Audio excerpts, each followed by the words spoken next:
17 and 18 8 marks and transition and inner transition elements 8 marks. इस पे मैंने कैसे ग्रुप 16 17 18 पे 1 मार्क क्वेश्चन क्या आएंगे, 2 marks question, 3 mark question, 4 mark question with MCQ and transition inner transition पे कैसे क्वेश्चंस आएंगे 1 mark, 2 mark, 3 mark, 4 mark with MCQ and you will also get it solved with complete notes.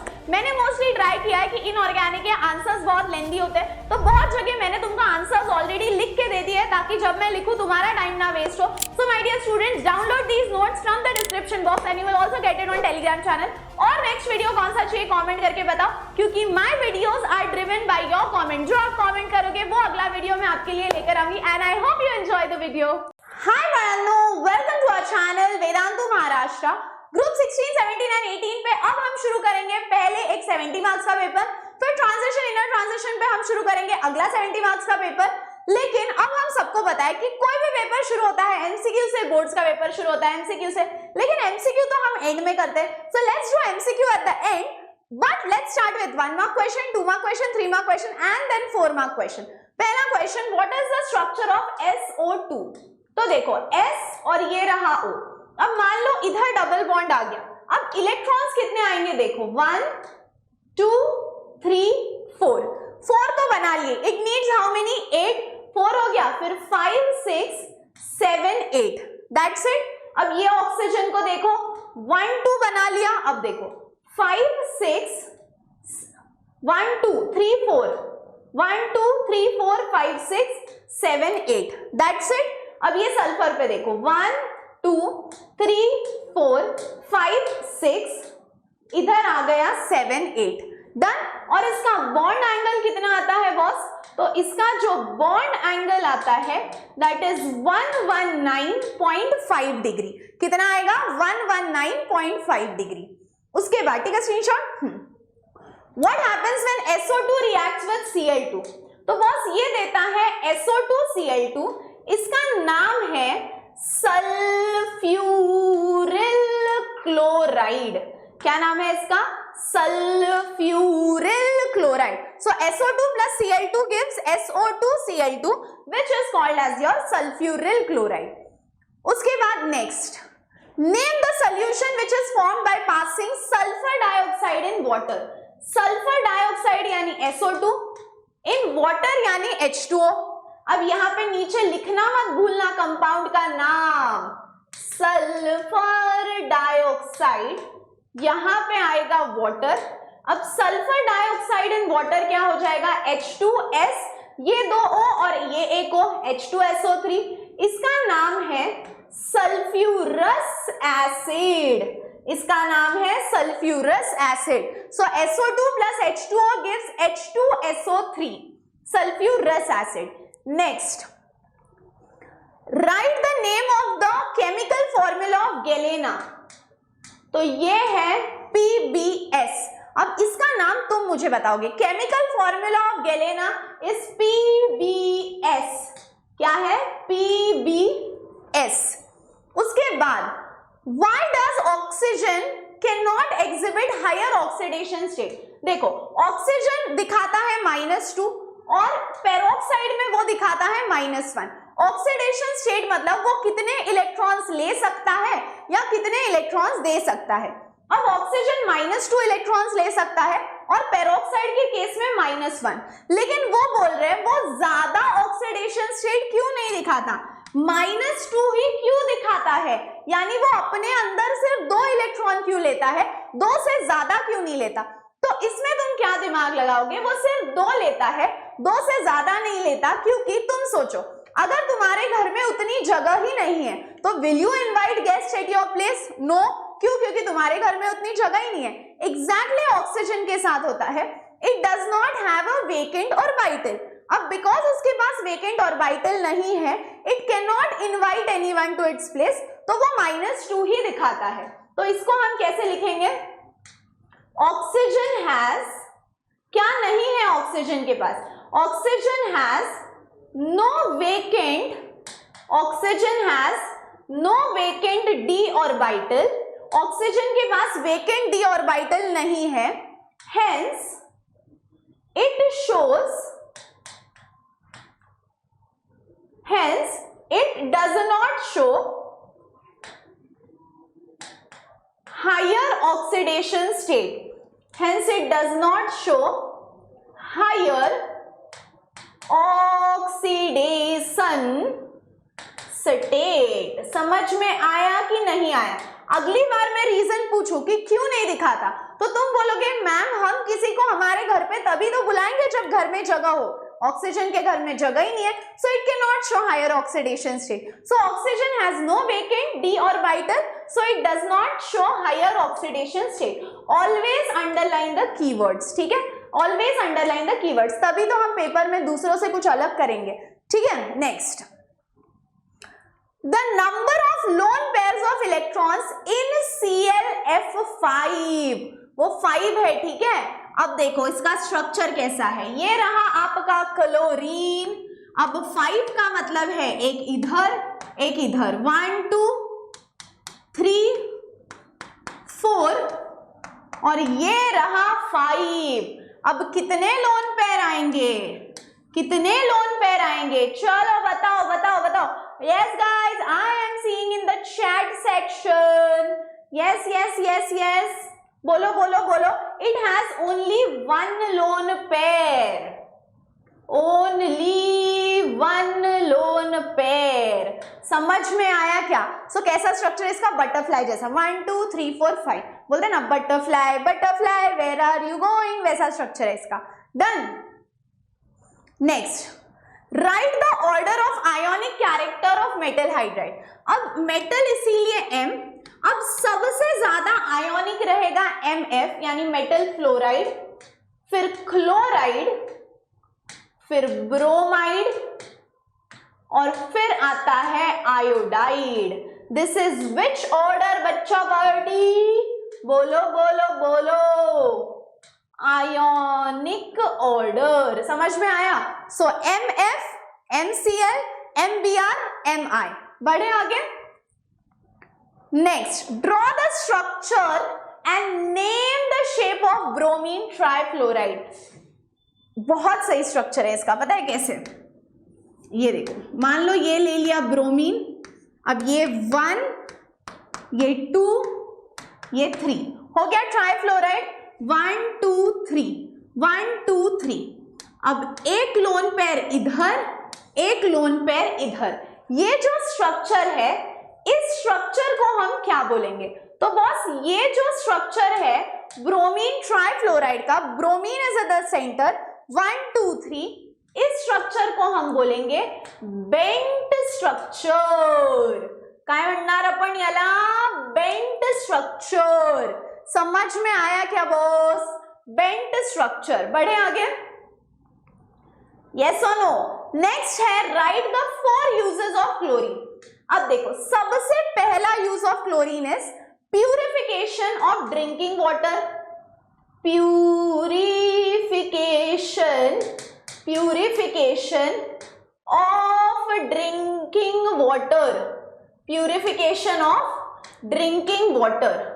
ठीक है, अब purification हो गया. अब क्लोरीन में एक और बहुत अच्छी प्रॉपर्टी है. बता पाओगे कौन सी प्रॉपर्टी है? बहुत अच्छी.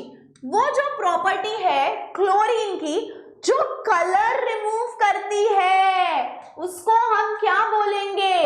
It is used in bleaching. What do you mean by bleaching my dear students? What is the meaning of bleaching? सुना है कभी ब्लीचिंग ये टर्म? सुना है कि नहीं ब्लीचिंग? तो बॉस ब्लीचिंग का मतलब है कि वो कलर रिमूव कर देता है. सो ब्लीचिंग ऑफ वुड पल्प. सो कोई भी सब्सटेंस, वुल लिखा मैंने, देखो वुल नहीं, वुड पल्प. ठीक है. सो बेसिकली कोई भी सब्सटेंस जो कलर रिमूव करता है उसको हम बोलते हैं ब्लीचिंग. उसके बाद extraction of metals. Extraction of metals. ठीक है. सो सबसे पहला प्यूरिफिकेशन ऑफ ड्रिंकिंग वाटर, उसके बाद ब्लीचिंग ऑफ वुड पल्प, उसके बाद bleaching of wood pulp. Bleaching of wood pulp के बाद आपका आता है एक्सट्रैक्शन ऑफ मेटल, और फिर सबसे इंपॉर्टेंट घने काले बाल. इसके लिए आपको क्या लगेगा? Manufacturing of dyes. ठीक है, डाई है ना, 2 मिनट में करे काले बाल, वो वाला. So there are 4 uses of chlorine. First, purification of drinking water, bleaching of wood pulp. Bleaching का मतलब है removal of color, extraction of metal और manufacturing of dyes. चलो मैडम, क्लियर है इथपर्यंत? Moving forward, now let's see the next question. Write a balanced chemical reaction of sulfuric acid with carbon. अभी carbon with sulphuric acid यानी H2SO4. अब carbon और इधर के 2 ऑक्सीजन, कार्बन डाइऑक्साइड. सल्फर कितने हैं? टोटल सल्फर कितने हैं? सामने 2 लिखा है यानी 2 सल्फर है, सो 2SO2. और बाद में बॉस हाइड्रोजन कितने हैं? 2 into 2 4 बराबर है, सो 2 into 2 4 हाइड्रोजन है यानी बन गया 2H2O. So carbon plus 2H2SO4, carbon और ऑक्सीजन कार्बन डाइऑक्साइड, सल्फर और ऑक्सीजन सल्फर डाइऑक्साइड. और बॉस पानी तो है ही रिएक्शन को ठंडा करने के लिए. फिर बोला है सल्फर विद H2SO4. अब सल्फर विद H2SO4 करने के बाद सल्फर और अगेन ऑक्सीजन 3SO2 और उसके बाद 2 units of H2O. Let us see if it is balanced. 3 2s are 6 और ये रहा 2. 6 plus 2 कितना हुआ रे? 8. और इधर देखो 2 4s are 8. So yes my dear students, it is a balanced reaction. चलो बढ़े आगे. Draw the resonance hybrid of SO2 into canonical forms. अरे कुछ नहीं यार, SO2 पे 2 क्वेश्चन है. देखो एक बार डबल बॉन्ड इधर दे दो. अब lone pair lone pair lone pair 1 2 देखो 3 4 5 6 7 8 हो गया. अब इधर देखो 1 2 3 4 है, 5 6 7 8. अब सल्फर देखो 1 2 3 4 5 6 7 8. So this is one possible structure and what is another possible structure कि अब ये साइड ले लो डबल बॉन्ड. अब ये साइड डबल बॉन्ड ले लिया तो कैसा होगा रे? अब इधर 2 लोन मतलब एक लोन पेयर यानी 2 इलेक्ट्रॉन. अब 1 2 3 4 5 6 7 8. अब इधर 1 2 3 4 है, 5 6 7 8 हो गए 2 कैनोनिकल फॉर्म. सो चिंदी नेक्स्ट क्वेश्चन. उसके बाद what is the action of chlorine on dilute और कोल्ड NaOH और हॉट NaOH. अब अगर आप कोल्ड NaOH लोगे या हॉट भी लोगे, दोनों केस में नमक बनना तो तय है. दोनों केस में नमक बनना तो तय है, दोनों केस में पानी बनना भी तय है. जैसे देखो NaOH with Cl2 but cold and dilute NaOH, एक Na एक Cl NaCl हो गया. अब उसके बाद हमने यहाँ पे ले लिए 2 यूनिट्स, फिर एक बन गया NaOCl and 1 unit of H2O. Next case में NaOH हॉट ले लिया with Cl2. अब in this case what happen? Again NaCl बन गया, लेकिन यहाँ पे बन गया NaClO3 और ऊपर बन गया NaOCl. उसके बाद elements of group 16 have a lower ionization enthalpy as compared to group 15. अब ये देखो, ये 15 की साइज है, ये 16 की साइज है. ये 15 की है, ये 16 की है. अब क्या होगा ना, जिसकी साइज छोटी उसका इलेक्ट्रॉन निकालने में ज्यादा एनर्जी लगेगी.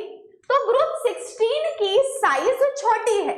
अब ग्रुप 16 की साइज छोटी है तो उसका इलेक्ट्रॉन निकालने के लिए ज्यादा एनर्जी लगनी चाहिए, लेकिन ग्रुप 16 का इलेक्ट्रॉन निकालने के लिए ज्यादा एनर्जी नहीं लगती, ग्रुप 15 का इलेक्ट्रॉन निकालने के लिए ज्यादा एनर्जी लगती है. ऐसा क्यों? ग्रुप 15 की तो इतनी मोटू साइज है. अब अगर ग्रुप 15 की इतनी मोटू साइज है तो why is it difficult 15 का इलेक्ट्रॉन निकालना?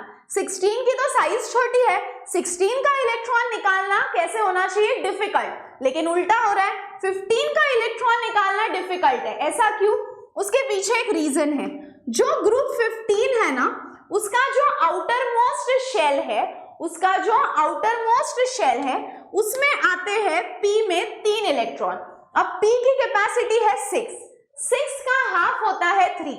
अब जब भी कोई ऑर्बिटल हाफ फिल्ड होता है तो वो ज्यादा स्टेबल होता है. सो ये जो ग्रुप 15 है इसकी साइज बड़ी है तो इसका इलेक्ट्रॉन आसानी से निकलना चाहिए, लेकिन आसानी से नहीं निकलता. क्यों? क्योंकि इसका जो ऑर्बिटल है वो हाफ फिल्ड है और जो ऑर्बिटल आधा भरा हुआ होता है, हाफ फिल्ड होता है वो ज्यादा स्टेबल होता है, तो वो बोलता है कि भाई मैं तो स्टेबल हूं, फिर मैं मेरा इलेक्ट्रॉन आसानी से क्यों दूं। इसीलिए ग्रुप 15 का इलेक्ट्रॉन निकालना बहुत ही टफ है। तो हम इसको कैसे लिखेंगे, देखो, इट इज एक्सपेक्टेड दैट, हमको क्या लगा था कि क्या होगा, it is expected that, it is expected that, क्या हमारी क्या उम्मीद थी, ionisation enthalpy, it is expected that ionisation enthalpy of group, कौन सा group, of group 16 is more, but it is observed that, but it is observed that, क्या observe किया हमने, it is observed that group 15 यानी 15वां group, group 15 has more ionization enthalpy, has more ionization enthalpy।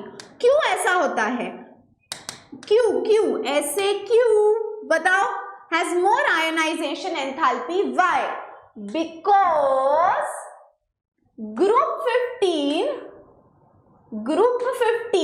क्या reason है, group 15 has half filled p orbital, half filled p orbital, due to which it is stable. कैसा है वो, half field के वजह से वो हो गया stable, it is half filled due to which it is stable, hence requires more energy, ज्यादा एनर्जी लगेगी टू एक्सट्रैक्ट इलेक्ट्रॉन। समझ में आया क्या बॉस, ग्रुप 16 को ज्यादा एनर्जी लगनी चाहिए, लेकिन पिक्चर में ट्विस्ट ग्रुप 15 को लगती है, क्यों, क्योंकि उसका पार्शियली फिल्ड ऑर्बिटल है, यानी हाफ फिल्ड ऑर्बिटल है, जिसकी वजह से उसका इलेक्ट्रॉन निकालना डिफिकल्ट हो जाता है। बढ़े आगे, in that case next, what is the oxidation state of sulphur in sulphurous acid, sulphuric acid and peroxy monosulphuric acid. Sulphurous acid है H2SO3, कैसा निकालेंगे, S का निकालना है, हाइड्रोजन 1 into 2 है, सल्फर हो गया X, ऑक्सीजन हो गया -2 into 3, ओवरऑल चार्ज 0, सो 1 into 2 plus X, ऑक्सीजन है -2 into 3 is equal to 0, 2 plus X plus into minus 2 3s are 6 is equal to 0, x is equal to -6 उधर गया +6, 6 minus 2 हुआ 4। समझ में आया क्या, नेक्स्ट टू सल्फ्यूरस हो गया, सल्फ्यूरिक है नेक्स्ट। अब सल्फ्यूरिक कैसे निकालेंगे, 1 into 2 plus x plus -2 into 4, -2 है ऑक्सीजन, 4 यूनिट्स है, into 4, overall charge 0, 1 into 2 2 plus x plus into minus 2 4s are 8 is equal to 0, x is equal to -8 उधर गया +8, 8 minus 2, अरे बोलो बोलो कितना आएगा रे, कितना आएगा रे, जल्दी चलो। H2SO4, अरे बताओ, 8 minus 2 6 हो गया।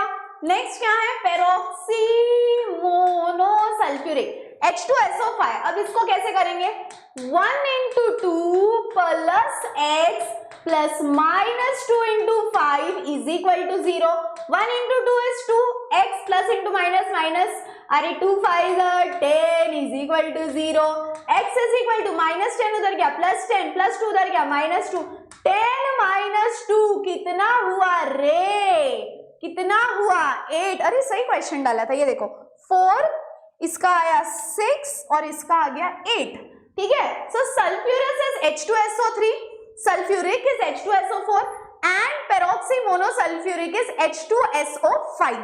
ठीक है, चलो बढ़े आगे। Next, explain why fluorine shows oxidation state while other halogens show higher. Fluorine shows only -1 oxidation state. Fluorine सिर्फ -1 दिखाता है, बट बाकी हैलोजेंस हायर ऑक्सीडेशन स्टेट दिखा सकते हैं। अब इसके पीछे रीजन क्या है? जो ऑक्सीजन का था वैसा ही है कि फ्लोरीन -1 दिखाता है, बट बाकी जो एलिमेंट्स है वो -1 से ज्यादा भी दिखाते हैं। क्यों? जो ऑक्सीजन ने किया वही, मैं मेरे घर पे लोगों को तभी बुलाऊंगा ना जब मेरे घर में जगह होगी, वही इसने किया। फ्लोरीन के पास उतनी जगह ही नहीं है, it can not expand its octet, इसीलिए वो अपने घर में और लोगों को नहीं बुलाता। तो हम उसको क्या बोलेंगे?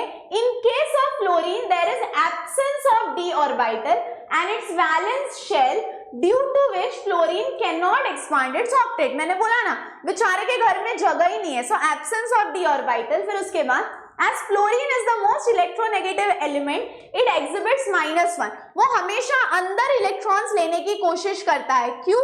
क्योंकि वो बहुत इलेक्ट्रोनेगेटिव है, तो वो बोलता है मुझे दे दे दे दे दे दे दे दे, और वो इलेक्ट्रॉन्स लेते रहता है। उसके बाद while in case of other halogen atoms like chlorine, they are less electronegative, और उनके पास empty d ऑर्बिटल होता है, जिनकी वजह से वो क्या कर सकते हैं? दूसरे इलेक्ट्रॉन्स को अपने घर पे बुला सकते हैं। बेचारे फ्लोरीन के पास तो नहीं है, so it can not invite anyone.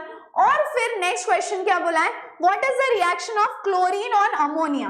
सो बस अमोनिया और क्लोरीन रिएक्ट करते हैं तो वो देते हैं ammonium chloride. It is okay if you balance, but नहीं भी किया तो मतलब बहुत ज्यादा फर्क नहीं पड़ेगा, but at least I think you should balance this. 8 और 3 ले लो, आपको मिलेगा अमोनियम क्लोराइड। क्या मिलेगा? Ammonium chloride. कैसे याद रख सकते हो? 3 का डबल 6 प्लस 2 8, 3 6 8। ठीक है, so ammonia plus chlorine gives ammonium chloride. Take a screenshot. Next, अब आपको 2 ऐसे चीजों का डिफरेंस लिखने बोला है, which are rhombic sulphur and monoclinic sulphur.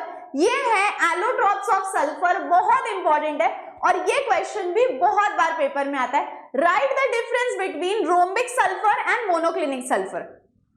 सबसे पहला, जो रोम्बिक सल्फर है ना, उसका कलर पेल येलो है ना। What do you mean by pale yellow? Dull yellow colour है, लेकिन मोनोक्लिनिक का ब्राइट येलो कलर है। शेप, इसका शेप है ऑर्थोरोम्बिक नीडल शेप। उसके बाद इसका मेल्टिंग पॉइंट 385.8, इसका 393।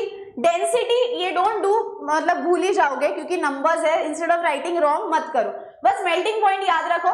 सॉल्युबिलिटी, ये insoluble in water but CH2 में सॉल्युबल होता है, ये भी सॉल्युबल इन CH2। उसके बाद इसका स्ट्रक्चर है पकड़ रिंग टाइप स्ट्रक्चर, और ये भी पकड़ रिंग टाइप स्ट्रक्चर बना सकता है। तो ये हुए कुछ main points of monoclinic sulphur and your rhombic sulphur, which are very very important, which can be asked for how many marks? 3 marks. And they have mainly asked you about color, pale yellow, bright yellow, shape इसका orthorhombic, उसका needle, melting point हमने लिख लिया 385 और उधर है 393।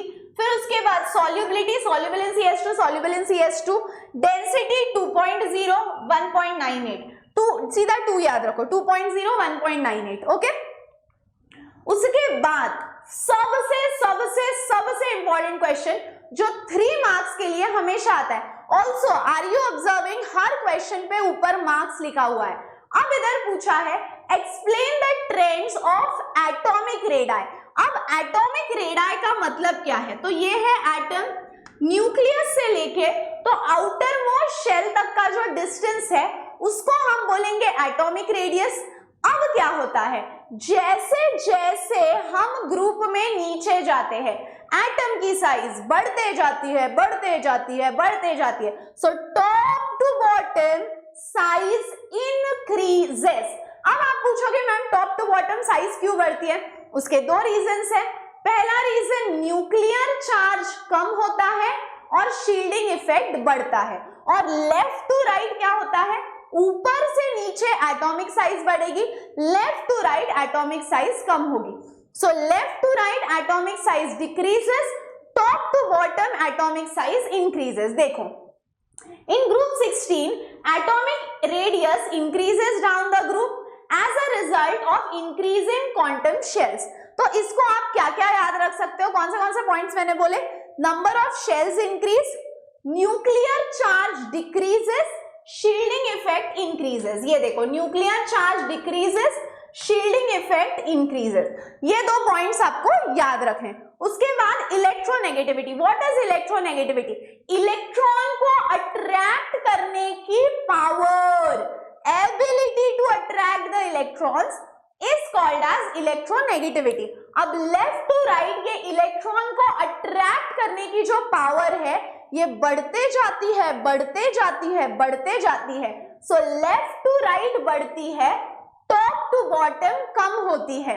सो electronegativity top to bottom कम होती है, डिक्रीजेस डाउन द ग्रुप, और सबसे ज्यादा भूख इलेक्ट्रॉन दे दो दे दो दे दो, सबसे ज्यादा इलेक्ट्रॉन की भूख किसको है, तो वो होती है ऑक्सीजन को। Oxygen has the highest electronegativity.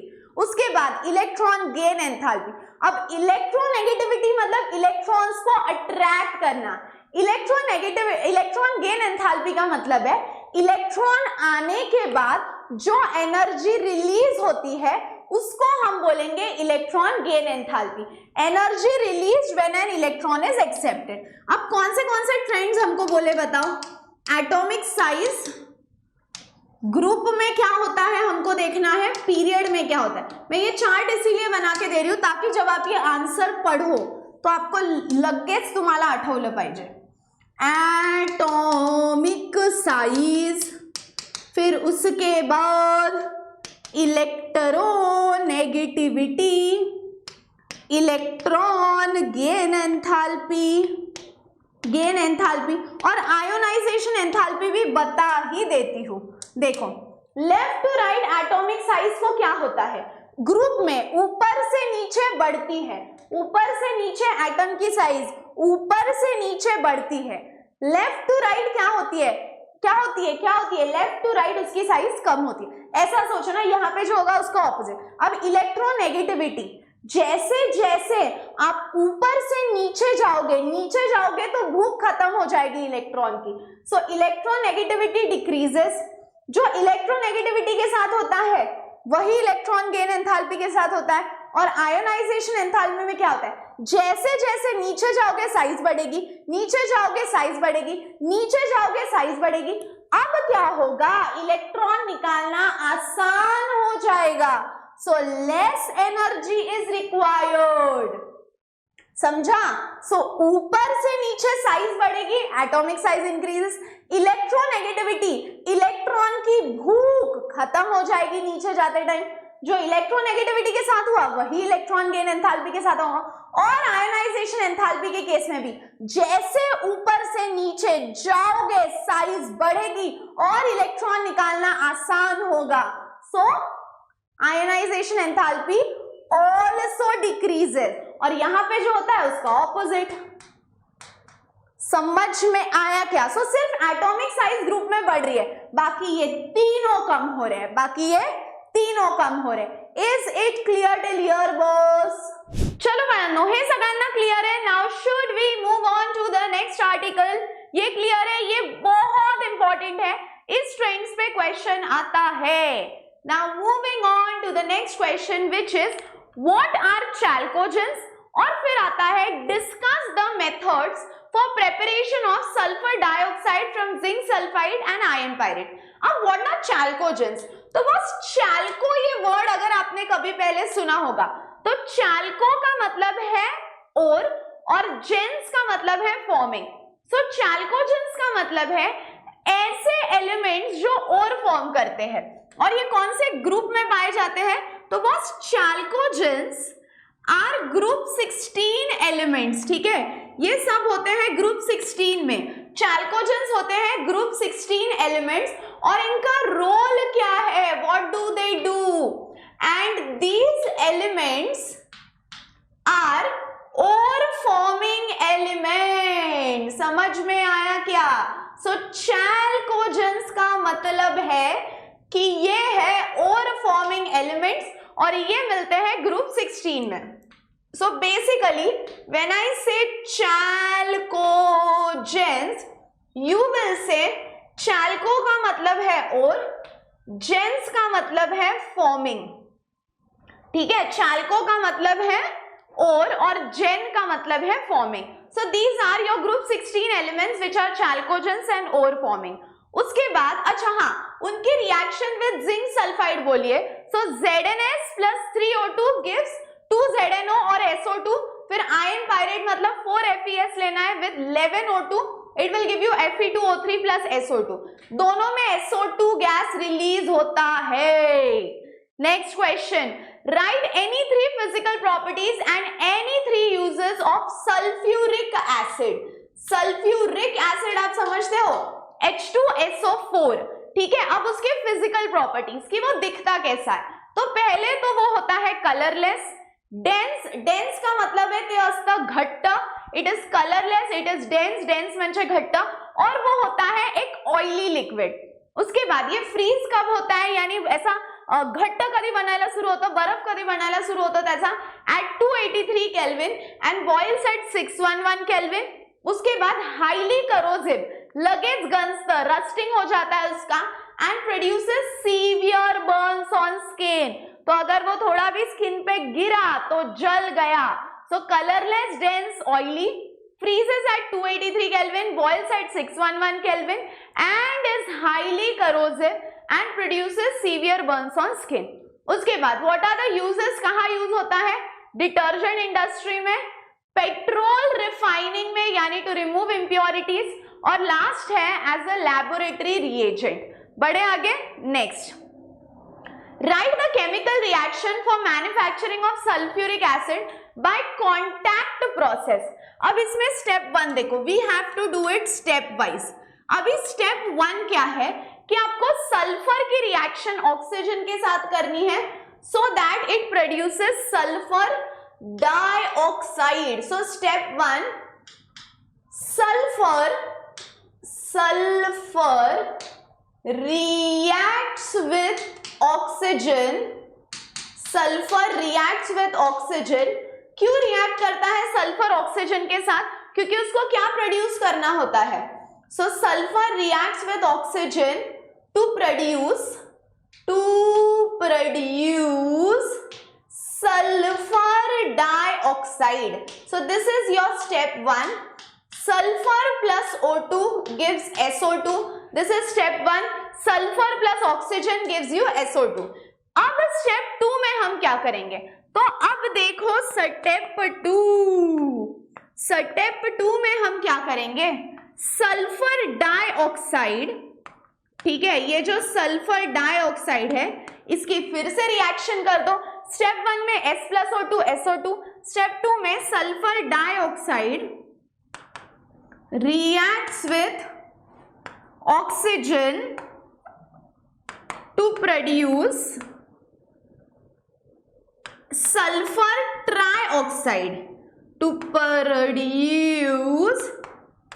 sulfur trioxide. यानी देखो, अब SO2 में O2 डाल दो, 2 यूनिट्स ले लो और वो दे देगा ट्वाइस SO3.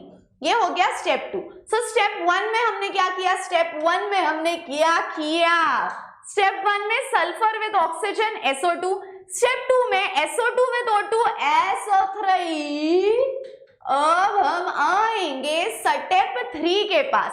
अब स्टेप 3 करता क्या है? तो SO3 reacts with H2SO4 to produce oleum. अब ये क्या है? अच्छा, मैंने एक है ना सीईटी के पेपर में क्वेश्चन देखा था, what is the formula of oleum. तो देखो, अब ये SO3 की रिएक्शन जब आप H2SO4 के साथ करते हो तो यहाँ पे बनता है H2, ये एक S, ये एक S, S2 और ऑक्सीजन 4, 5, 6, 7. सो H2S2O7, इसका नाम है ओलियम. इसका नाम है oleum. So sulfur with oxygen, sulfur dioxide, sulfur SO2 with O2 SO3. अब हम क्या करेंगे, उस SO3 की रिएक्शन H2SO4 के साथ करेंगे ताकि मिलेगा ओलियम H2H2O7 और उसके बाद ये जो H2H2O7 है यानी ओलियम है, इसमें डाल दो पानी ताकि आपको 2 यूनिट्स ऑफ H2SO4 मिले, समझे।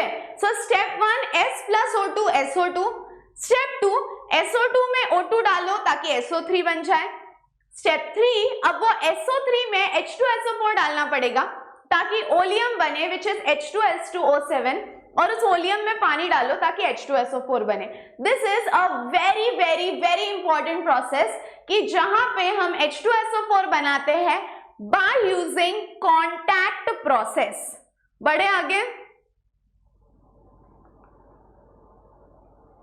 उसके बाद what happens when chlorine reacts with aluminium, sodium, S8P4। अब यहां मैंने सीधा आपके लिए रिएक्शंस लिखे हैं। 2 यूनिट्स ऑफ एल्यूमिनियम ले लिया plus 3Cl2 it gives 2AlCl3, फिर 2 sodium with chlorine NaCl, S8 with 4Cl2 S2Cl2 and then we come to the last one P4 with 6Cl2 will give PCl3।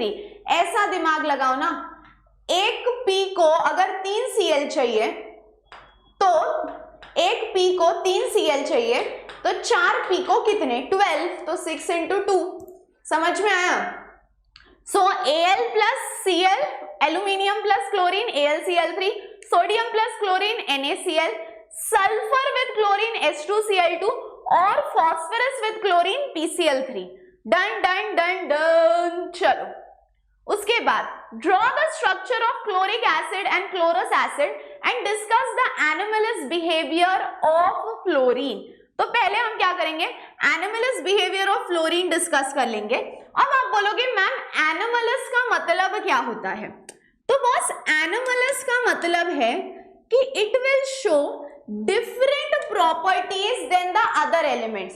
So fluorine क्या करेगा, उस group में अभी chlorine है, bromine है, iodine है, एस्ट्रिटीन है, ये सब अलग प्रॉपर्टीज दिखाएंगे, लेकिन जो फ्लोरीन है वो इन सब से अलग प्रॉपर्टीज दिखाएगा, तो उसको हम बोलेंगे एनिमलस प्रॉपर्टीज ऑफ फ्लोरीन।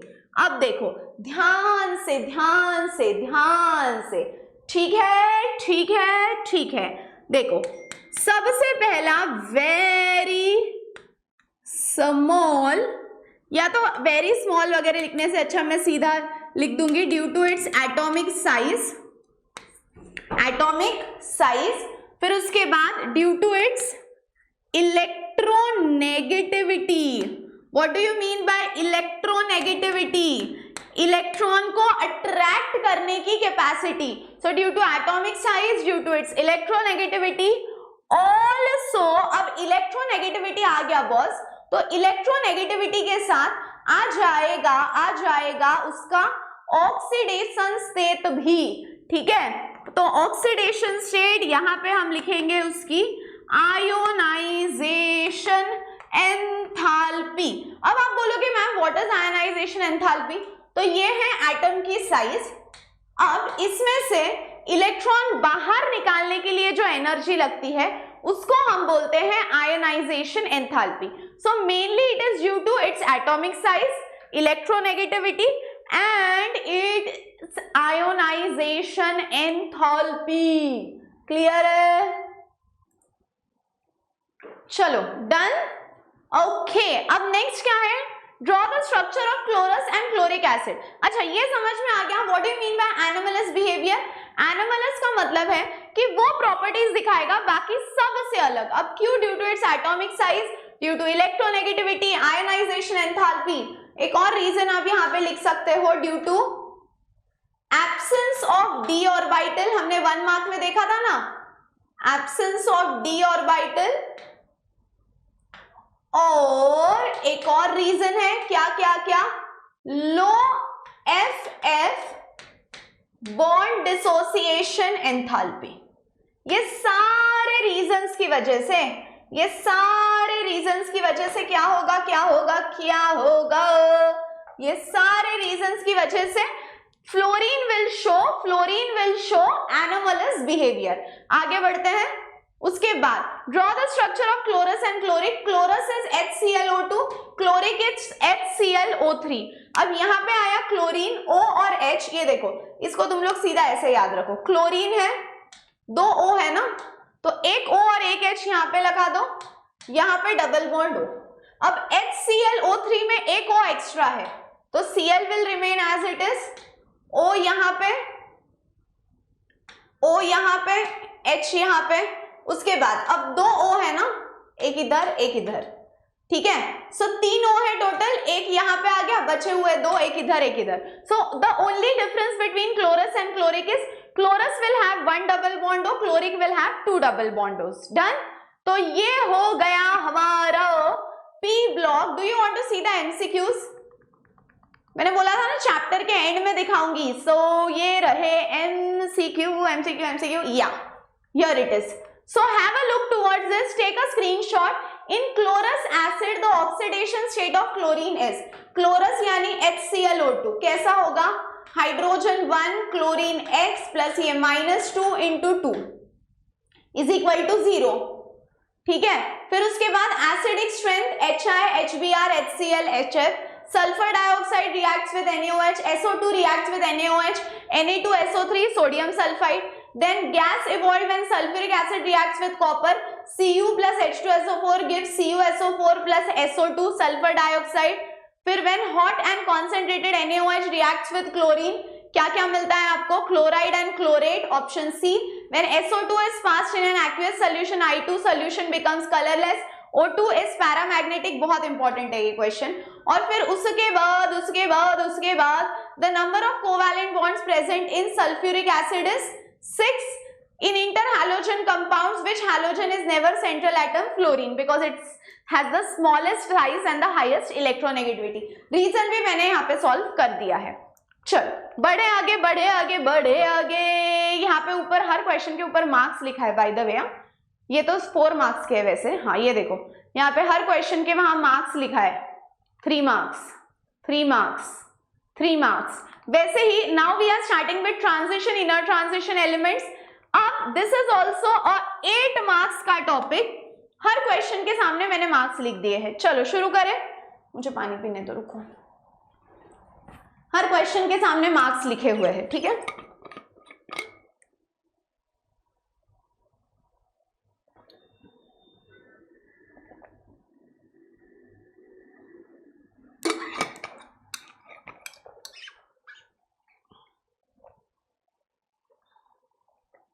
तुम लोगों को नेक्स्ट वीडियो कौन सा चाहिए बताया करो, कमेंट किया करो.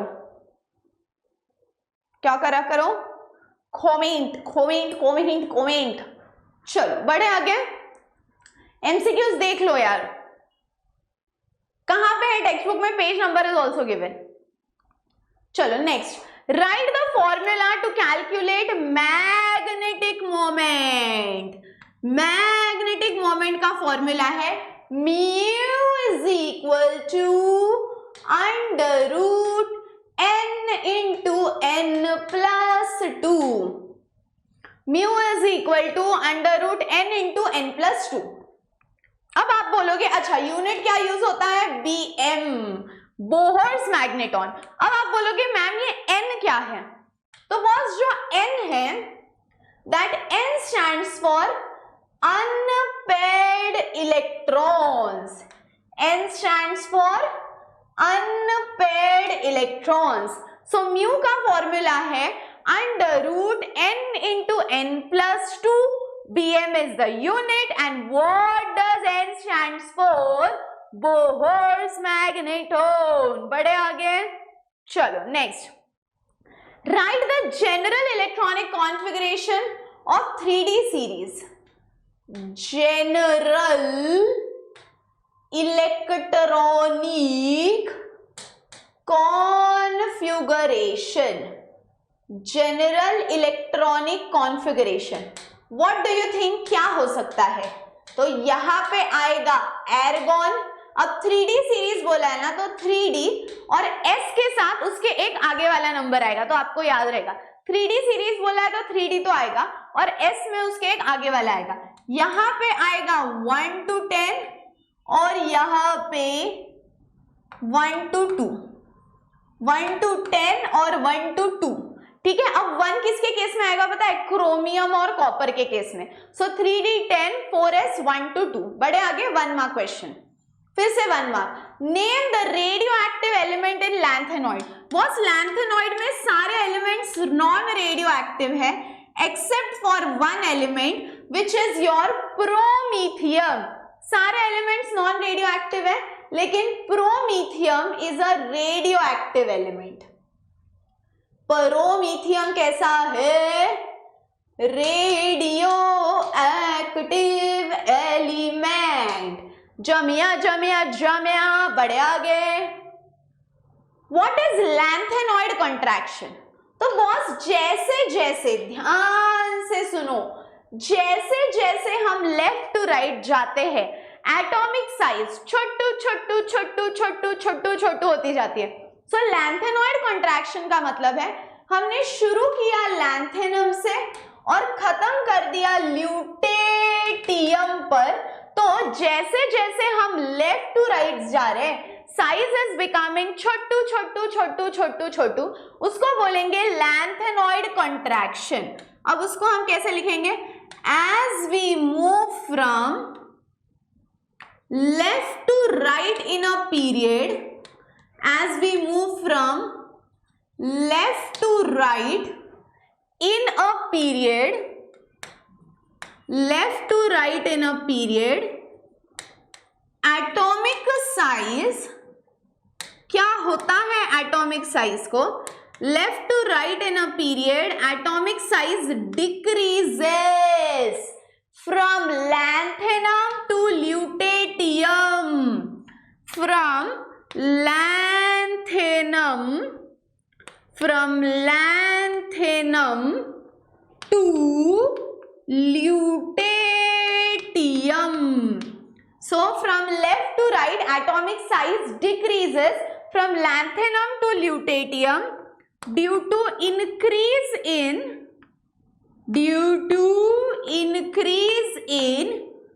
nuclear charge, due to increase in nuclear charge and decrease in shielding effect. समझ में आया क्या boss? Yes or no? Yes or no? Yes or no? So what do you mean by lantanoid contraction? So जैसे जैसे हम left to right जाते हैं size छोटू छोटू छोटू छोटू छोटू होती है। क्यों होती है? क्योंकि न्यूक्लियर चार्ज बढ़ता है और शील्ड का इफेक्ट कम होता है। समझ में आया क्या boss? So as we move left to right atomic size decreases। क्यों? क्योंकि न्यूक्लियर चार्ज बढ़ रहा है, शील्डिंग इफेक्ट कम हो रहा है। इसी को हम बोलते हैं, क्या बोलते हैं? This is termed as lantanoid contraction। समझ में आया क्या? नेक्स्ट क्वेश्चन, बड़े आगे चलो। Right the chemical formula for zinc. आप इसको ZnS लिख सकते हो जिसको हम बोलते हैं जिंक ब्लेंड। ठीक है? यस और नो? यस और नो? यस और no? Next, name the alloy used in copper from copper and tin. तो बॉस कॉपर एंड टिन मिलकर बनाता है bronze. So bronze is an alloy of copper and tin. Bronze is an alloy of copper and tin. Next, which is the alloy used in Fisher method? Cobalt thallium is the alloy.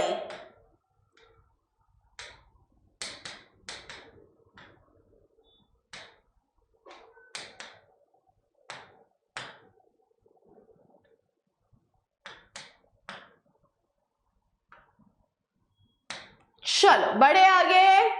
Okay next, the catalyst used in hydrogenation of ethene. अब hydrogenation के लिए हम use करते हैं nickel is the catalyst. Nickel, ये सारे 1 mark के question है। Nickel is the catalyst, nickel is the catalyst used in hydrogenation। समझ में आया क्या? नेक्स्ट, सॉल्ट ऑफ, अच्छा ये यहाँ पे 1 मार्क क्वेश्चन खत्म। अब हम जा रहे हैं 2 मार्क्स क्वेश्चन के पास। क्या है 2 marks question? Salt of scandium and titanium +4 are colourless. अब देखो, अगर मैं स्कैंडियम की बात करूं तो स्कैंडियम इज 21, राइट? तो स्कैंडियम का इलेक्ट्रॉनिक कॉन्फ़िगरेशन है 3d1 4s2। अब उन्होंने क्या बोल दिया? स्कैंडियम +3 मतलब 3 इलेक्ट्रॉन्स निकाल लो, +3 मतलब 3 इलेक्ट्रॉन्स निकाल लो। तो वो कैसा दिखेगा? इधर से 2 निकाले, इधर से 3d0 4s0। अब अगर हम बात करें टिटेनियम की तो वो है 22 अर्गॉन 3d2 4s2। उसके बाद अगर हम लिखेंगे टिटेनियम +4, उसको हम कैसे लिखेंगे? अर्गॉन 3d0 4s0। अब हो क्या रहा है?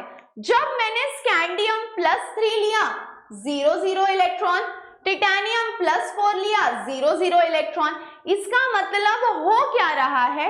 इसका मतलब कि यहाँ पे इलेक्ट्रॉन्स ही नहीं बच रहे हैं, और जब अनपेयर्ड इलेक्ट्रॉन्स ना हो तो वो कंपाउंड दिखता है कलरलेस। तो हम लिखेंगे scandium +3 and titanium +4 has no unpaired electron, has no unpaired electrons, due to which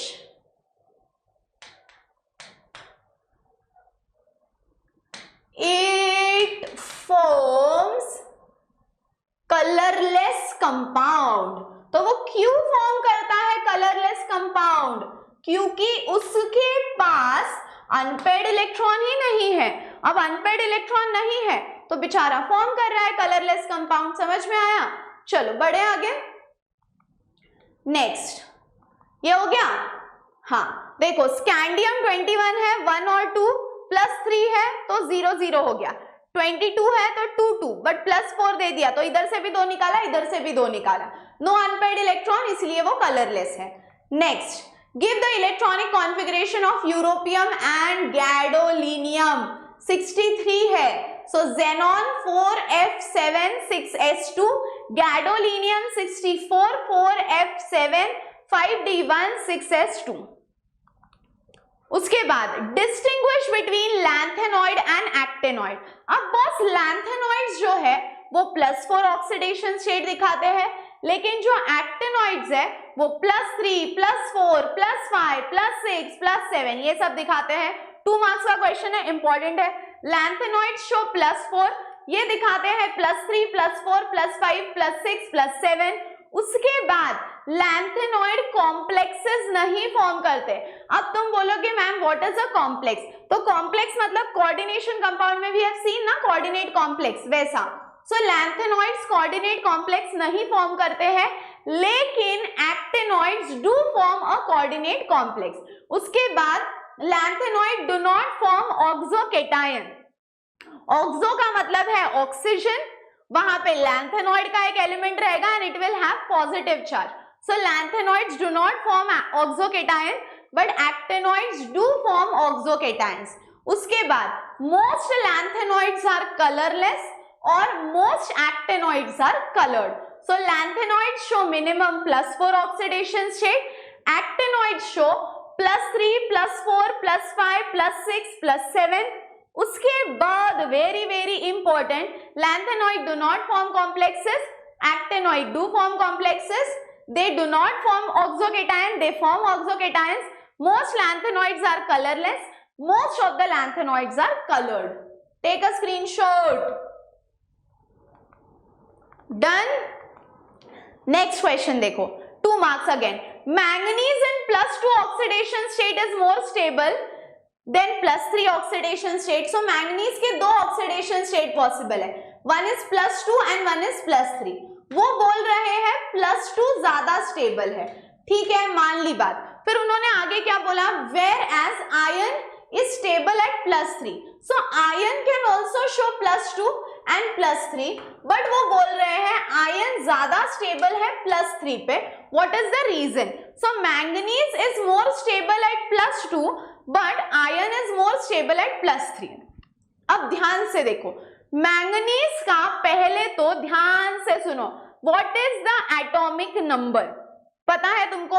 boss manganese है 25, तो इसका इलेक्ट्रॉनिक कॉन्फ़िगरेशन देखो 2 और 5 आ गया। मैंगनीज इज 25, तो 2 और 5 आ गया। अब +2 बोला तो मैंने इधर के 2 निकाल लिए, तो अब डी में कितने बचे? 5। अब जब उन्होंने +3 बोला, इधर के 2 निकाल लिए और डी में से 1 निकाला, यानी उधर बचा 4। I repeat, manganese is 25। Now when they have told +2, मैंने इधर के 2 निकाल दिए, but now when they have told +3, मैंने इधर के 2 निकाले और इधर का 1 निकाल दिया। बराबर है, इधर के 2 निकाले, इधर का 1 निकाल दिया। अब मुझे एक बात बताओ कि there is a rule which you had studied last year which is named as your Hund's rule, जहां पे हंट्स रूल बोलता है कि इलेक्ट्रॉन को सिंगल सिंगल भरो और फिर पेयर करना शुरू करो, क्योंकि हाफ फील्ड ऑर्बिटल स्टेबल होता है। बट हंट्स रूल ये वो सब भूल जाओ, इतनी बात याद रखो, डी की कैपेसिटी है 10, डी की कैपेसिटी है 10 और 10 का हाफ होता है 5। डी की कैपेसिटी है 10, 10 का हाफ होता है 5, विच मीन्स अगर कोई ऑर्बिटल हाफ फिल्ड हो तो वो ज्यादा स्टेबल होता है। सो डी की कैपेसिटी है 10 और 10 का हाफ होता है 5। अब जो ऑर्बिटल हाफ फिल्ड हो वो ज्यादा स्टेबल होता है। अब हम इसको कैसे लिखेंगे देखो, अरे हाँ चलो, in manganese +2 electronic configuration observed is, electronic configuration क्या ऑब्जर्व हुआ है? इलेक्ट्रॉनिक कॉन्फ़िगरेशन ऑब्जर्व्ड इज क्या है बताओ? अर्गॉन 3d5 4s0। अब इसका मतलब क्या है? विच मीन्स, इसका मतलब क्या है?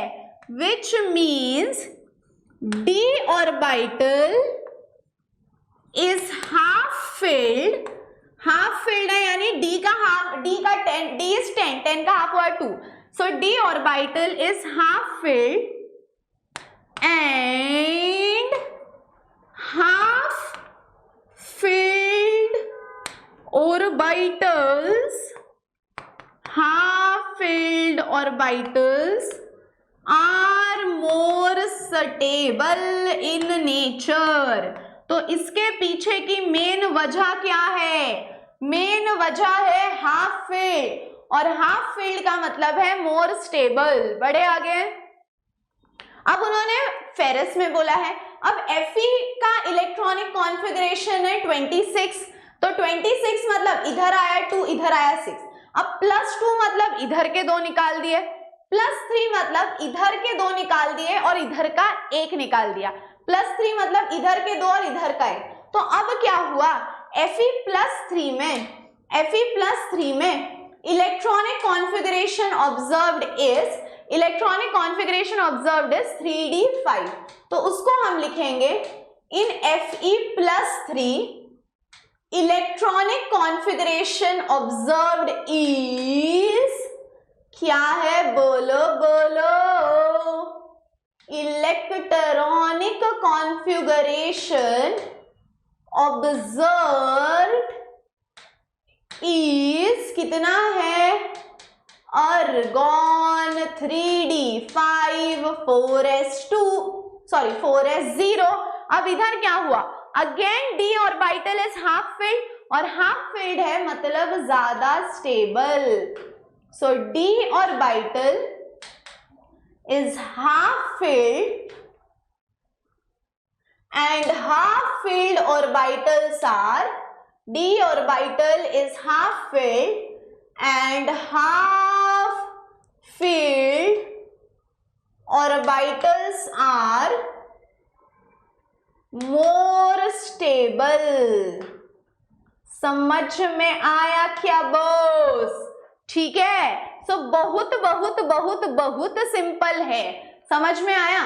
सो मैंगनीज में Mn+2 के केस में हाफ फील्ड ऑर्बिटल मिल रहा था, बट फेरस के केस में Fe+3 के केस में हाफ फील्ड मिल रहा है, इसीलिए it is more stable. Take a screenshot guys. चलो बढ़े आगे. Next, explain the terms cast iron and wrought iron with their uses. Again 2 marks. Cast iron मतलब ऐसा iron which has 4% of carbon. Wrought iron मतलब which has 0.2% of iron, sorry carbon, 0.2% of carbon. So 4%, 0.2%.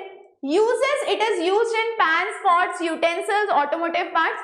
It is used in making pipes, bars, engine bolts. ठीक है, चलो done done done done done.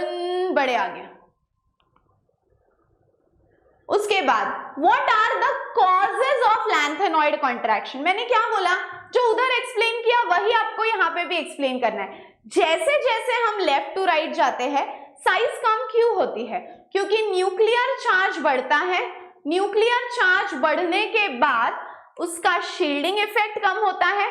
Shield का effect कम हुआ तो क्या होगा? Shield का इफेक्ट कम हुआ तो क्या होगा?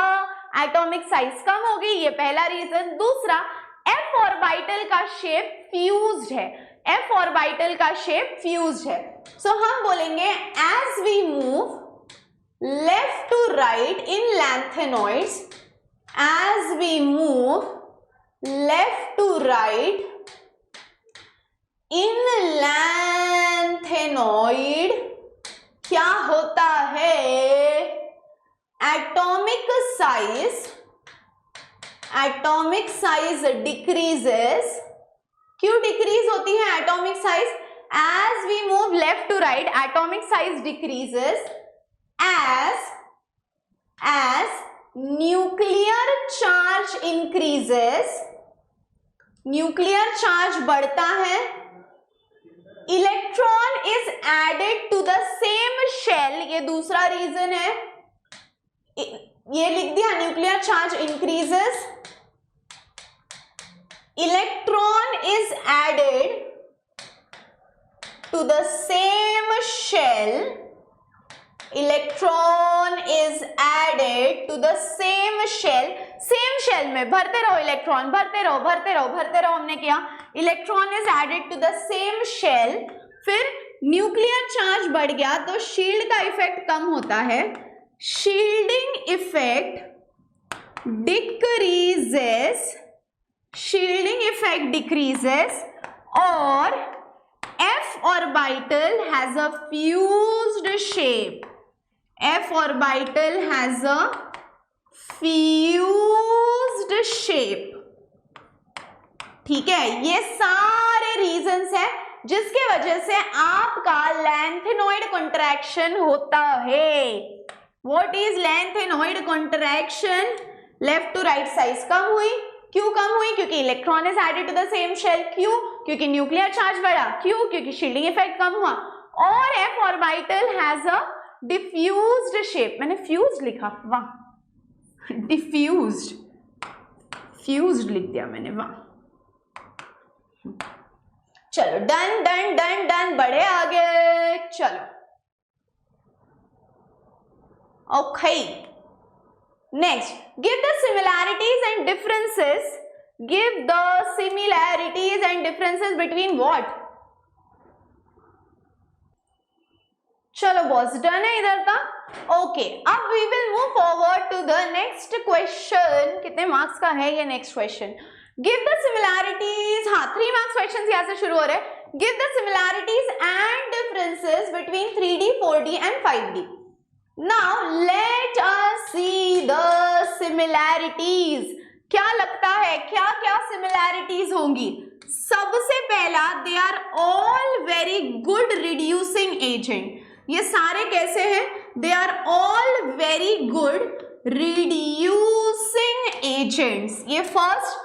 उसके बाद ये सारे कलर्ड कंपाउंड्स भी फॉर्म करते हैं, so all of them can form coloured compounds. ठीक है, आपको तो स्टेटमेंट लिखना है, लिख के ही देती हूँ। They can form coloured compounds, ठीक है। उसके बाद बहुत ही इंपॉर्टेंट, ये सारे ना रिएक्शंस में कैटलिस्ट बोलकर एक्ट करते हैं। दे कैन कैटलाइज रिएक्शंस, ठीक है boss, they can act as a catalyst. Good, हाँ, इनके जो ऑक्साइड्स और हाइड्रो, ठीक है, ये तीन तो तुम याद रख सकते हो, ठीक है। तो ये हो गया similarities. Now let us see what are the differences. What are the differences? तो बॉस डिफरेंसेस में 3D, 4D और 5D जो है, इनके ऑक्सीडेशन स्टेट्स जो है सबके अलग अलग स्टेबल है। तो उसको हम कैसे लिखेंगे? The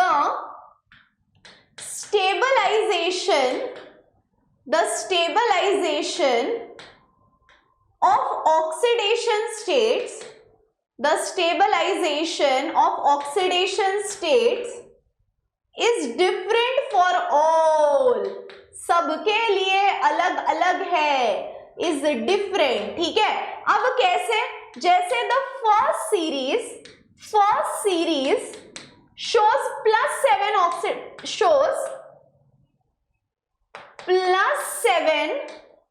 oxidation state which is stable, and the third series shows +8। समझ में आया क्या? So first series will show +7, last series will show +8।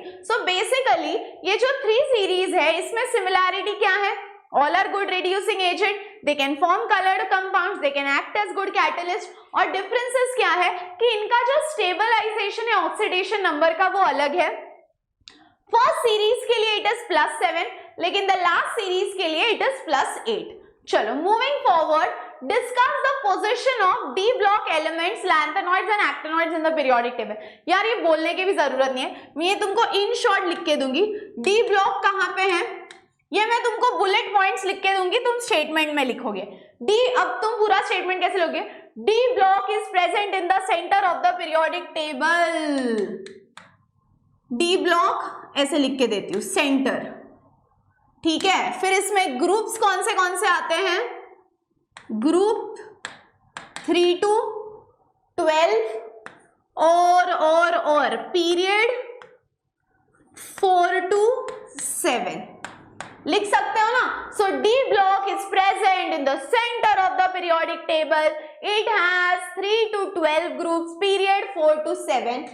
Now when we talk about lanthanoid and actinoid, placed कहाँ पे? Below the periodic table, and कौन से group में है? They belong to group 3, and period 6 and 7. Lanthanoid belongs to period 6, actinoid belongs to period 7. So D block is in the center, group 3 to 12, period 4 to 7. Lanthanoids placed below the periodic table, 6th and 7th period आएगा, और group आएगा 3, बड़े आगे, very good. उसके बाद calculate the magnetic moment of thorium, not very important, but यहाँ पे देखो थोरियम का एटॉमिक नंबर है 90। अब उसका इलेक्ट्रॉनिक कॉन्फ़िगरेशन में 5s0 6d2 7s2 आएगा। 5f0 मतलब कुछ नहीं आएगा, 6d2 मतलब ये 2, 7s2 मतलब यहाँ पे 2। अब यहाँ पे 2 अनपेयर्ड इलेक्ट्रॉन्स है। अब मैग्नेटिक मोमेंट का फॉर्मूला तो मैंने बताया था, क्या था? mu is equal to √n into n plus 2. n is the unpaired electron, so 2 into 2 plus 2.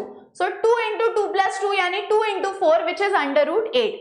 और unpaired electrons है that is why it is called as paramagnetic. बड़े आगे चलो, उसके बाद what are interstitial compounds and give its properties। अब देखो interstitial का ना मतलब समझ लो, मान लो कि ये कोई मेटल है, ठीक है, अब ये मेटल के पार्टिकल्स हैं, अब क्या होगा, इन दो पार्टिकल्स के बीच में जो स्पेस है उसको हम बोलेंगे इंटरस्टिशियल स्पेस। सो मेटल है, उस दो मेटल्स के पार्टिकल्स के बीच में जो स्पेस है that is called as the interstitial space. अब उस स्पेस में क्या होता है ना, कुछ एलिमेंट्स ट्रैप हो जाते हैं, जैसे कार्बन, नाइट्रोजन, ऑक्सीजन, ये कुछ एलिमेंट्स जब उस इंटरस्टिशियल स्पेस में जाके ट्रैप हो जाते हैं उसको हम बोलते हैं interstitial compound. So this is a metal and उस मेटल के बीच में जो स्पेस है that is interstitial space and the space between this is called as interstitial space. और ये स्पेस में जब एलिमेंट्स जाके बैठते हैं it is called as your interstitial compound. ठीक है, तो अब हम इसको कैसे लिखेंगे, देखो, what are interstitial compounds? The compounds in which small atoms like hydrogen, carbon, nitrogen are trapped in the interstitial space।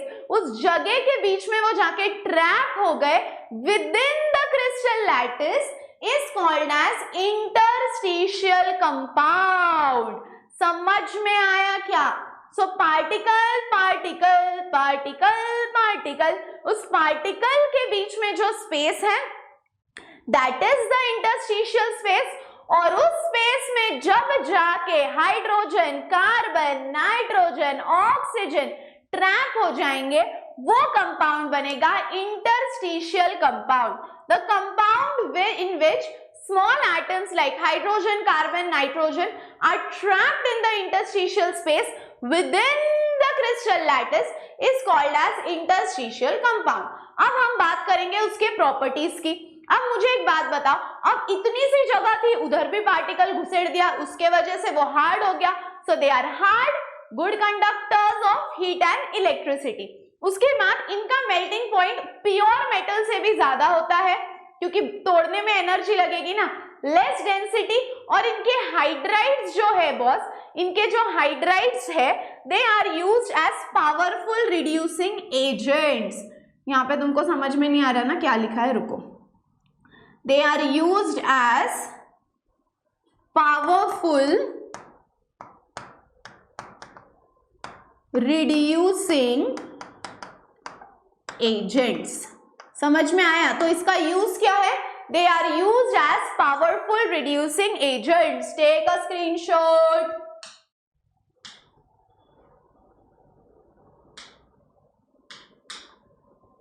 चलो डन। सो इंटरस्टिशियल कंपाउंड और उनके प्रॉपर्टीज, हार्ड है, मेल्टिंग पॉइंट ज्यादा है, good conductors of heat and electricity, less dense, और इनके hydrides are good reducing agents. चलो बड़े आगे, take a screenshot.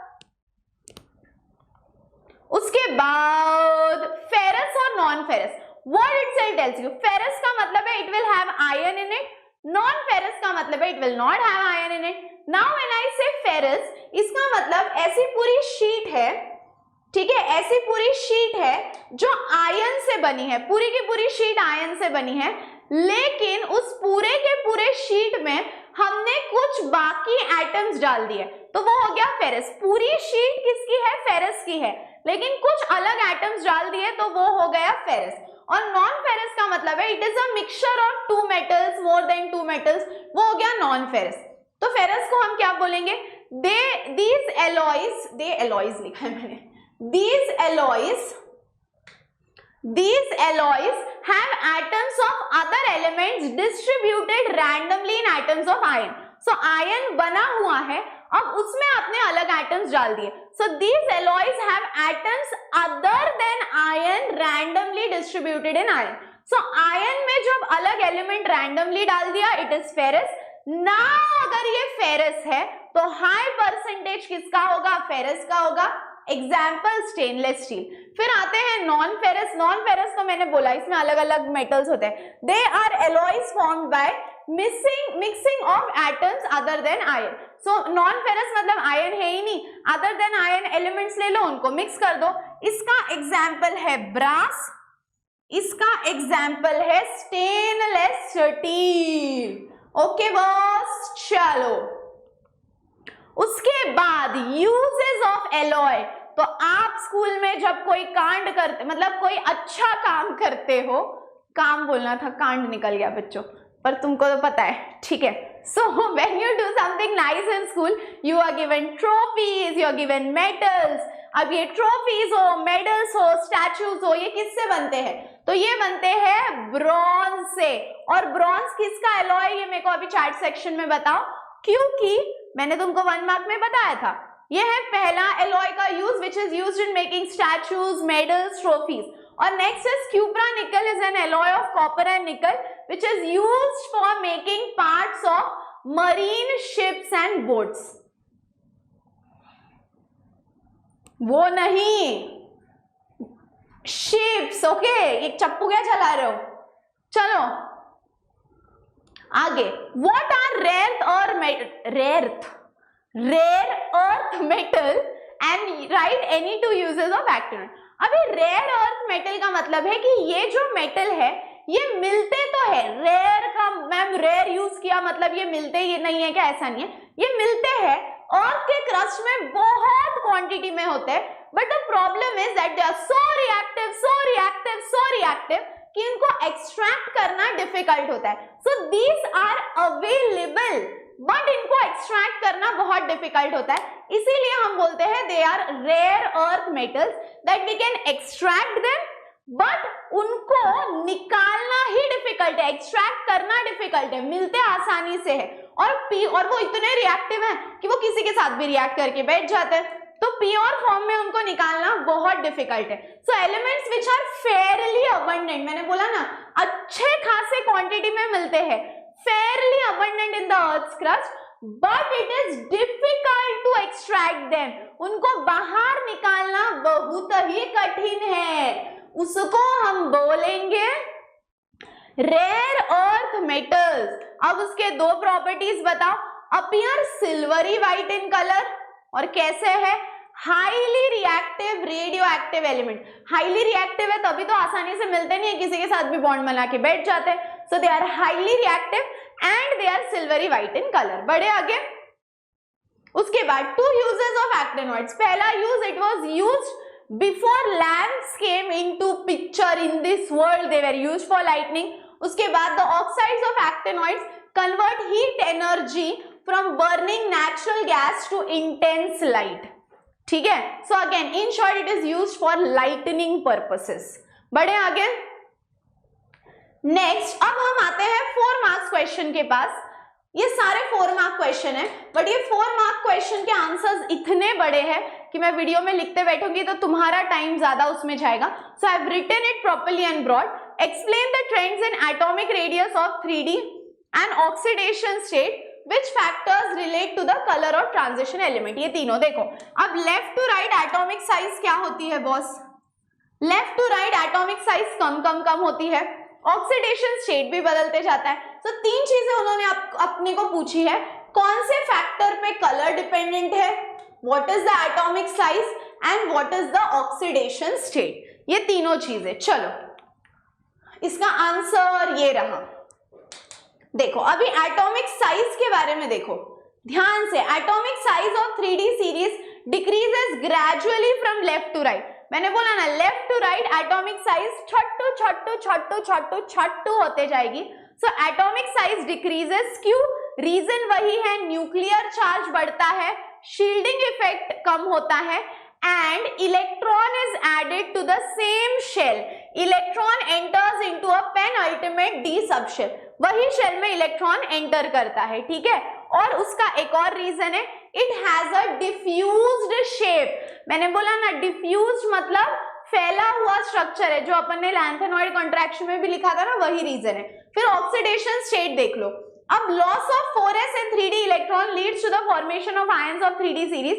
3d elements most commonly show +3 oxidation state. So कौन सा ऑक्सीडेशन स्टेट हमको यहाँ पे ज्यादा दिखता है? +3। सो पहला रीजन एटॉमिक साइज में हम क्या लिखेंगे? Left to right atomic size छोटू होती है। क्यों?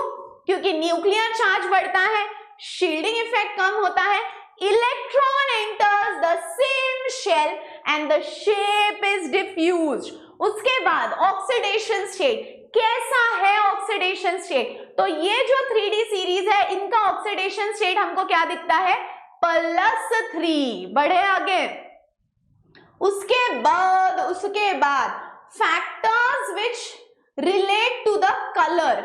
अब कलर पे उन्होंने पूछा है, तो कलर किस पे डिपेंड करता है? अपन ने स्कैंडियम टिटेनियम के केस में देखा कि वो क्यों कलरलेस थे। पता नहीं बोर्ड को क्या हो गया था, फुल इट वेंट ऑफ। हाँ, तो स्कैंडियम टिटेनियम ये क्यों कलरलेस थे?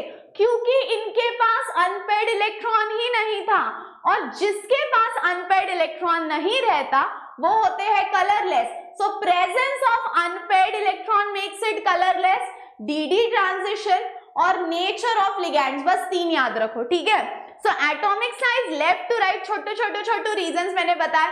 फिर उसके बाद ऑक्सीडेशन स्टेट का क्या रीजन था? अरे बोलो +3 oxidation state and factors which relate to the colour, unpaired electron, d transition, और क्या nature of ligands. Next question देखो, डिफाइन ट्रांस यूरेनियम एलिमेंट्स, ये भी 4 मार्क का है और इसका आंसर आगे है। Define trans uranium elements, write any 2 applications of lanthanoids and actinoids. Trans uranium, ये देखो, ये आपका मान लो लैंथेनॉइड और एक्टिनॉइड है, यहाँ पे आपके एक्टिनॉइड्स है। अब एक्टिनॉइड्स में there is a element here which is called as uranium, और यूरेनियम के आगे जितने भी एलिमेंट्स रहेंगे they are all called as trans uranium और पोस्ट एक्टिनॉइड्स। सो यूरेनियम के आगे जो भी एलिमेंट्स रहेंगे they are all called as post actinoid या ट्रांस यूरेनियम, पोस्ट एक्टिनॉइड्स या ट्रांस यूरेनियम। अब उन्होंने यही तो पूछा है, कहाँ गया? हाँ, याद देखो, what are trans uranium elements? क्या है? The elements with the atomic number greater than 92। दिख गया? क्यों बोला ग्रेटर देन 92? क्योंकि यूरेनियम का 92 है और उससे ज्यादा जिसका रहेगा वो हो गया ट्रांस यूरेनियम। या इसमें एक और भी तुम लिख सकते हो, एलिमेंट्स बियॉन्ड यूरेनियम, यानी यूरेनियम के आगे के एलिमेंट्स को हम बोलेंगे ट्रांस यूरेनियम और पोस्ट एक्टिनॉइड्स। ठीक है, क्लियर है। और फिर उन्होंने पूछा है 2 applications of lanthanoids and actinoids. ये मैं आपको छोटा करके रखती हूँ ताकि ना when you download the notes it becomes easy for you. अब हम आते हैं अगले क्वेश्चन पे, which is 2 applications of lanthanoids and actinoids. अब ये लैंथेनॉइड्स का क्या यूज है बाबू भैया? तो सबसे पहला, lanthanoid compounds are present inside the color for television inside the television for color। तो कलर टीवी आजकल हम क्यों देखते हैं? क्योंकि लैंथेनॉइड्स की वजह से। बचपन में हमको लगता था ना, अरे टीवी के पीछे ये तो लोग छुपे हुए हैं, क्योंकि when I was young, when no one used to be there at home, मैं कंटिन्यूसली तारक मेहता लगाती थी, क्योंकि मुझे लगता था इतने सारे लोग हैं तो डरने जैसा क्या है, क्योंकि I used to feel वो टीवी के पीछे छुपे है। सो बेसिकली कलर्ड कंपाउंड क्यों दिखता है? Due to lanthanoids. उसके बाद lanthanoids are used in superconductor and permanent magnets. Then 2 applications of actinoids used, वो बोला ना मेजर लाइटनिंग, लाइट आने से पहले भी ये यूज थे। और these oxides of actinoids convert heat energy from burning natural gas. ये तो अपन ने पहले ही देख लिया है। समझ में आया क्या बॉस? यस और नो?